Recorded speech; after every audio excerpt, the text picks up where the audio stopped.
വിദേശികൾ തട്ടും തടുത്തുകൊണ്ട് മിഷ്ടാന ഭോജനം നൽകി വീശറിയാൽ വീശി ഉറക്കി.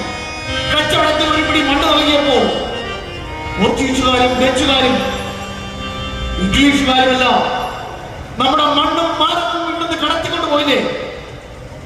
അപ്പൊ പോയപ്പോ എന്താ സംഭവിച്ച ആശാനെ? നമ്മുടെ അഭിമാനം കൂടെയല്ലേ അവരോടൊപ്പം കടന്നുപോയത്? ഒടുവിൽ എന്തിനും ഏതിനും സഞ്ചാരത്തിനും കരം കൊടുക്കുന്ന അവസ്ഥ വന്നു.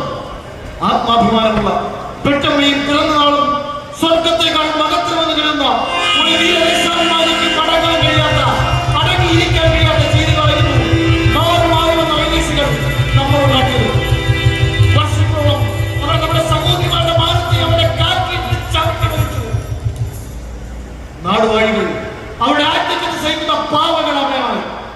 എല്ലാവരും അലുക്കൊല ചെയ്യപ്പെട്ടു, അല്ലെങ്കിൽ തൂക്കിലേറ്റപ്പെട്ടു. സ്വാതന്ത്ര്യം തന്നെ അമൃതം, സ്വാതന്ത്ര്യം തന്നെ ജീവിതം. സ്വാതന്ത്ര്യം മാനികൾക്ക് പ്രതിയേക്കാൾ